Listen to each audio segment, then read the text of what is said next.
Guys, just to show you something really stupid. I stepped here in this.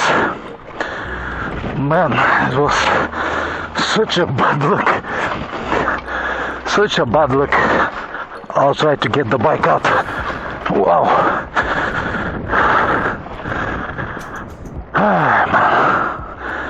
Bad situations are happening very fast and we are never ready for them. On the other hand, good moments and friendly people you can find everywhere around the world. In this video series now I plan to share the most unusual experiences that I have had on my trips. So if you have nothing to do, grab your favorite drink and stay with me.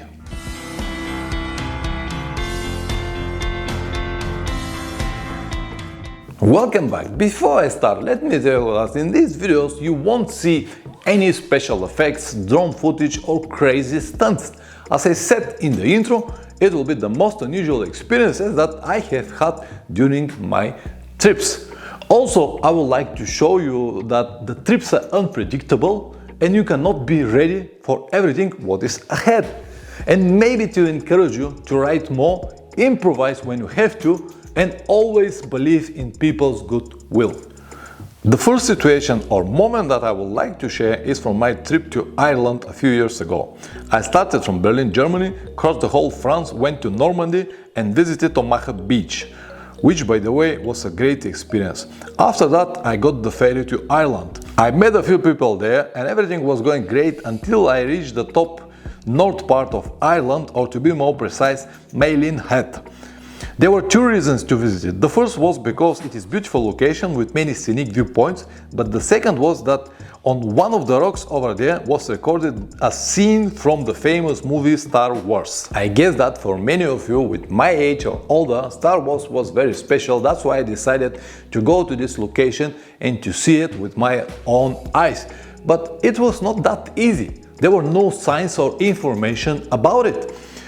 You can ask people, but there were not many people. It's a very remote area with a few roads. There are not so many people. So the only information that I got at that moment was from a guy from a local coffee shop that told me that it is somewhere there. He pointed a few places, but he said that it's a private spot, so you have to ask for permission to drive in. This is how I ended up in front of this gate, believing that this is the spot that I was looking for. I stopped the bike, turned off the camera unfortunately, and stepped out of the bike like this. But because I was not paying attention what is behind me, in the next moment after my next step I lost the ground under my feet and I fell into this ditch. The first reaction that I've got was to grab something and support myself, and of course this was the bike right in front of me. So I grabbed the bike, but because of my weight, the angle that I was staying and the soft ground that we've got there, it was like a dirt road, instead of supporting myself, I actually pulled the bike behind me. So I fell into this ditch with muddy, dirty water full with cow shits everywhere over my knees, and the bike was on the top of me. So I actually held the bike like this for a couple of seconds, but this is a 200 kilograms bike, I cannot hold it forever. So slowly, I drop it next to me with the front wheel there. The rear was facing the sky. And then in this moment, I remember about my helmet camera. Guys, just to show you something really stupid. I stepped here in this. Man, it was such a bad luck. Such a bad luck. I'll try to get the bike out. So I managed to get out of it. Actually, it was something between well and ditch. A hole with no purpose for me, but anyway, full with this dirty water with cow shit. It was not a good moment, but it could be much worse. I thought that I will be able to lift it out, but I cannot even move it. In fact, it went even deeper when I tried.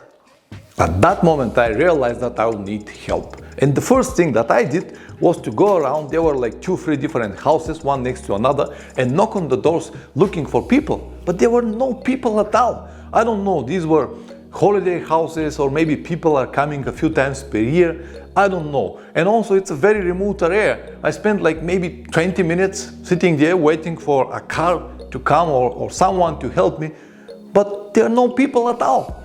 And the last place that I have seen a few people was like 2 kilometers away.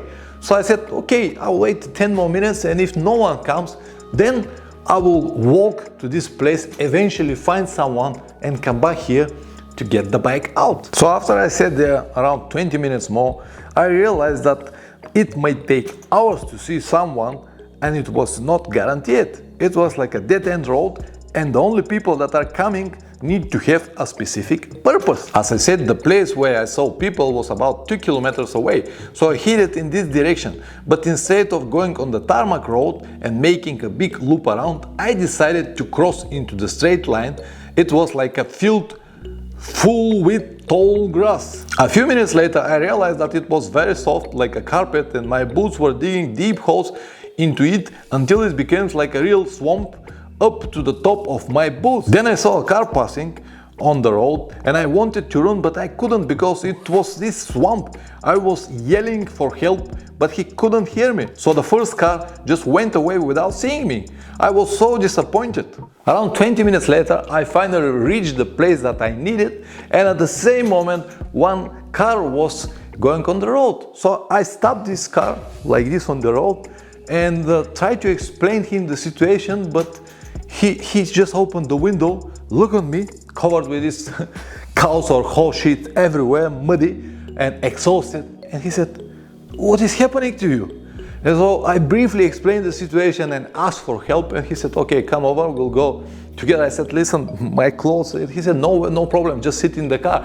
So we sat in the car, and on the way to this place, I said to him, maybe it's a good idea if you find another one. So we saw another one car passing. At that moment, we stopped this guy, explained once again the situation, and he also said, "Okay, I'll come and help you." So we became 3 people, and even then we cannot drag the bike.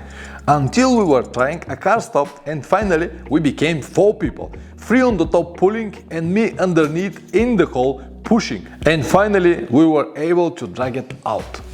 The only damage that the bike has was the windscreen, and we broke it on the way up. It caught a few branches and broke.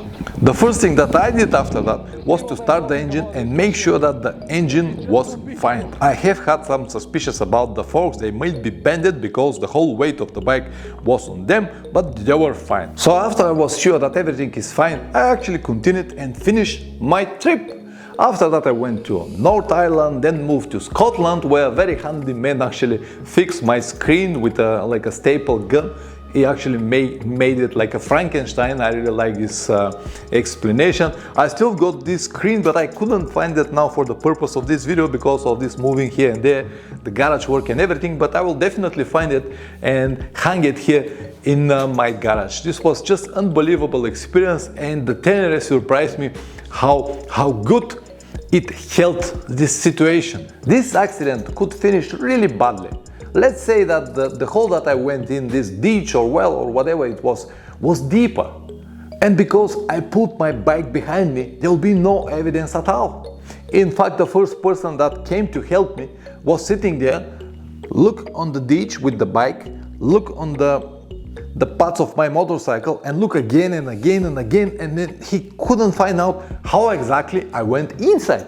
So when I explained, he said, okay. So as I said, in my case, everything went just fine. Maybe because I'm just a lucky bastard, who knows? But anyway, I would like to use this video to say huge thank you for all known and unknown people that helped me to solve this problem on the road. Alright, the topic of the next episode is going to be how a friend of mine almost started $50,000 rescue operation in Ladakh, North India. Maybe this will be a good reason to subscribe. Always ride safe and see you next time. Ciao.